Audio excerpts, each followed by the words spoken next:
Hello everybody guys. Doctor NEET MBBS में आपका फिर से तहे दिल से स्वागत है। गाइस, हम लोगों ने यकीन 3.0 की जो बोटनी क्लासेस है उसका री स्टडी के तौर पे हम लोगों ने एक क्लास स्टार्ट की थी, जिसमें हम लोग रूपेश चौधरी सर द्वारा पढ़ाए गए क्लासेस को री स्टडी कर रहे थे।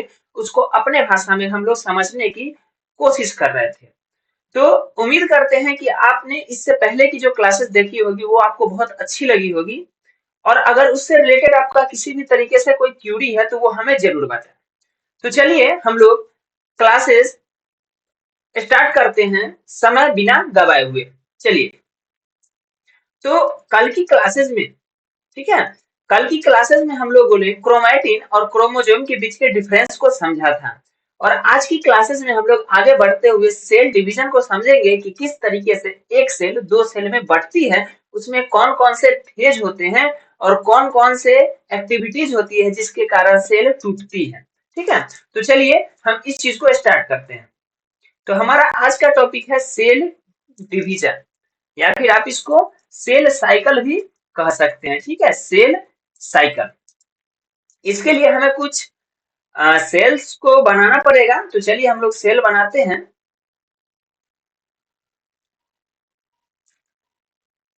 हम्म,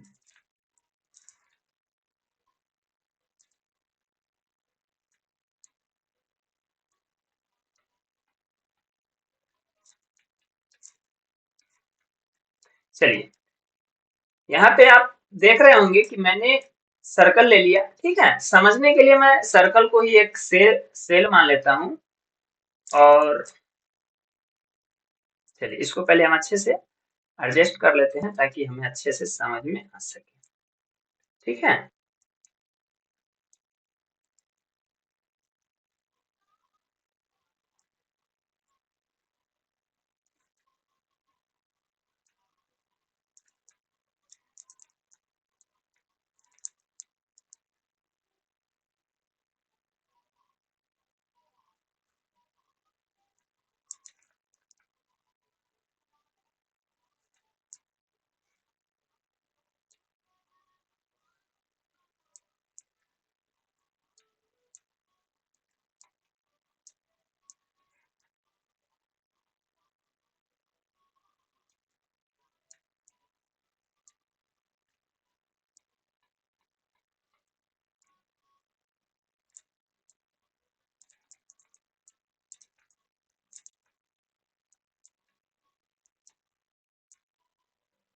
सॉरी गाइस, समय लग रहा है इसके लिए, सॉरी।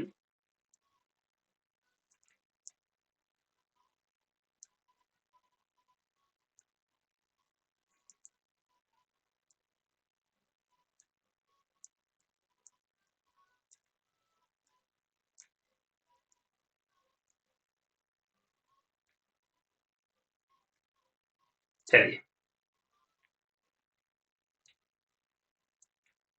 देखिए, यहाँ पे आपको सेल का जो एडजस्टिंग है वो मैंने अरेंज कर दिया है। ठीक है, इसे हमने लाइन में लगा दी है। अब समझते हैं कि आखिर कैसे सेल एक से दो होते हैं। देखिए, ये एक सेल है, ये एक सेल है, और इसके बीच में आप यहाँ पे न्यूक्लियस देख सकते हैं। तो न्यूक्लियस में एक स्ट्रक्चर होता है डीएनए। ठीक है, न्यूक्लियस में क्या होता है? डीएनए।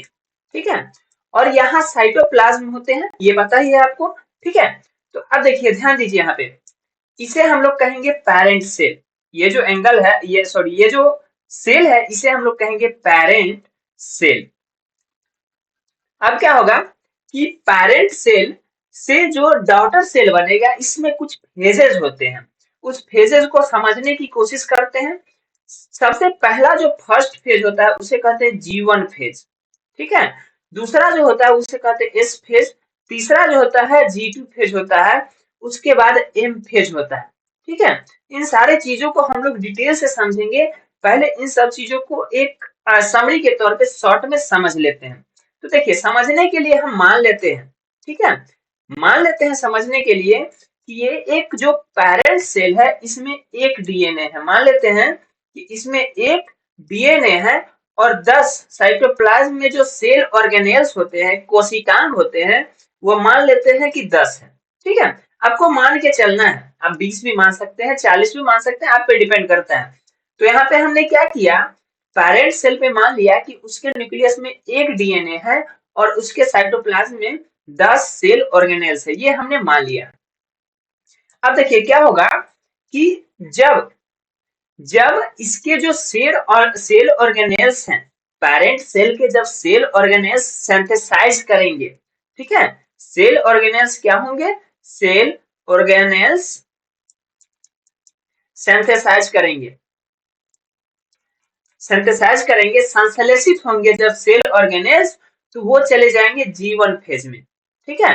अब आपके मन में एक क्वेश्चन घूम रहा होगा कि आखिर जब दोनों सेम ही देखने में लग रहे हैं तो आखिर क्यों फेज चेंज हुआ। इसमें जो सेल ऑर्गेनेल्स थे वो क्या थे, स्थिर थे, वो मूवमेंट नहीं कर रहे थे, उनमें किसी भी तरीके का कोई एक्टिविटी नहीं हो रहा था। बट जैसे ही उनका सेल ऑर्गेनेल सिंथेसाइज होने लगा, उनके सेल ऑर्गेनेल की संख्या बढ़ने लगी, वो नए नए सेल ऑर्गेनेल्स बनाने लगे, तो उसे हमने क्या नाम रख दिया, G1 फेज, ठीक है। इसमें सेल ऑर्गेनेल्स सिंथेसाइज होंगे, सेल ऑर्गेनेल्स की का ग्रोथ होगा।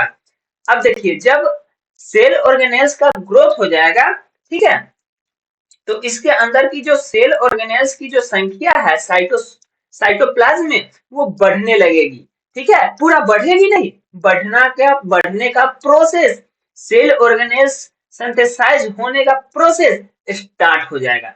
उसके बाद सेकेंड एस फेज में देखिए अब क्या होगा कि इस फेज में क्या होगा कि इनके अंदर की जो न्यूक्लियस है, उस न्यूक्लियस में जो डीएनए है वो डुप्लीकेट करेंगे, वो 1 से 2 हो जाएंगे। अगर न मान लेते हैं कि पेरेंट सेल में 4 डीएनए है तो इस फेज में 8 हो जाएंगे।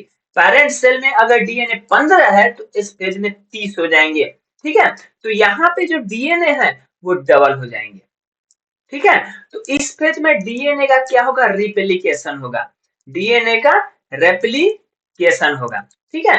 इस फेज समझ में आ गया आपको। इस फेज इसे क्यों कहे, क्योंकि G1 फेज में सेल ऑर्गेनेल सिंथेसाइज हुई, उसकी संख्या बढ़ने लगी, ग्रोथ करने लगी, ठीक है। और डीएनए रिप्लिकेशन किस फेज में हुआ, इस फेज में। वहां पे डीएनए पेरेंट सेल में 1 था, इस फेज में डीएनए 2 हो गए, डबल हो गया।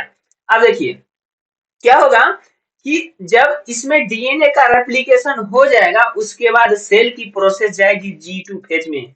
अब G2 फेज में क्या होगा, इसका जो डीएनए है वो तो 2 ही रहेगा, डीएनए तो जो है वो 2 ही रहेगा, बट सेल ऑर्गेनेल्स इस फेज में भी सेल ऑर्गेनेल्स होगा।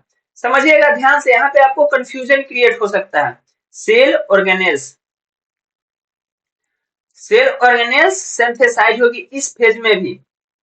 अब क्वेश्चन मन में ये घूम रहा होगा कि आखिर G1 में भी सेल का सिंथेसाइज हुआ, G2 में भी हुआ, आखिर क्यों दोनों में हुआ, तो फिर दोनों का नाम अलग क्यों, दोनों में जब सेल का ऑर्गेनेल्स का सिंथेसाइज हुआ तो फिर दोनों अलग अलग क्यों, दोनों साथ क्यों नहीं।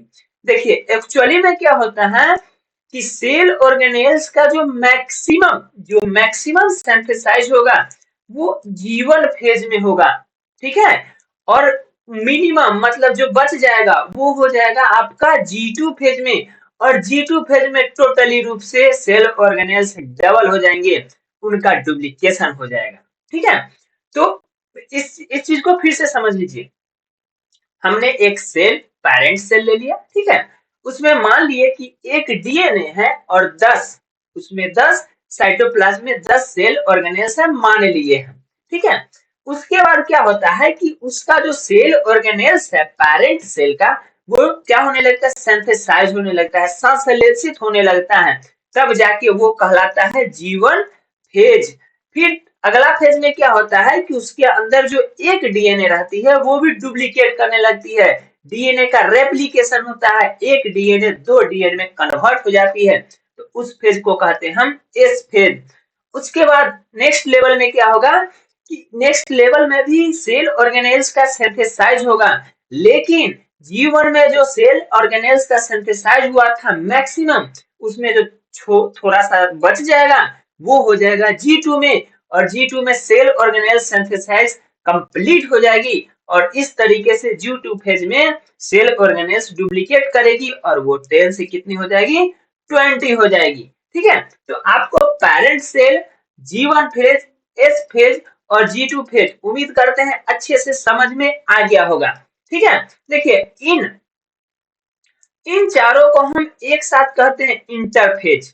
ठीक है, इन चारों को हम एक साथ क्या कहते हैं इंटरफेज। अब देखिए यहाँ पे सेल डिवीजन हुआ नहीं, सेल अभी एक था, एक ही है, उनके अंदर का डीएनए भले ही बदल गया हो, इनके अंदर का सेल ऑर्गेनेल्स भले ही बदल गया हो, लेकिन डीएनए अभी डिवाइड नहीं हुई है, सॉरी सेल अभी डिवाइड नहीं हुई है। एक सेल थी पेरेंट सेल में भी और G2 में भी एक ही सेल है। अब देखिए अब क्या होगा, अब दो प्रोसेस होगी। अब नेक्स्ट लेवल आएगा, नेक्स्ट पेज आएगा एम फेज। एम फेज में दो चीज होगी, एक हो जाएगा आपका कैरियोकाइनेसिस और एक होगा साइटोकाइनेसिस। ठीक है, अब देखिए अगर आप ध्यान देंगे तो मैं हिंट दे रहा हूं, आप ध्यान दीजिए। मैंने अभी यहाँ पे दो चीज बताया, एक डीएनए डबल हुई और एक साइटोप्लाज्म में जो सेल ऑर्गेनेल्स थे वो डबल हुए। तो आप दिमाग लगाइए कि इसमें भी एक, दोनों में से एक इसमें डिवाइड होता है, एक इसमें डिवाइड होता है। तो कैरियोकाइनेसिस में कौन डिवाइड होगा और साइटोकाइनेसिस में कौन सा डिवाइड होगा? तो ध्यान दीजिए यहाँ पे साइटोप्लाज्म साइटोकाइनेसिस, मतलब साइटोकाइनेसिस में जो सेल ऑर्गेनेल्स है, जो सेल ऑर्गेनेल्स है वो किस में डिवाइड होगा? सेल ऑर्गेनेल्स साइटोकाइनेसिस फेज में डिवाइड होगी।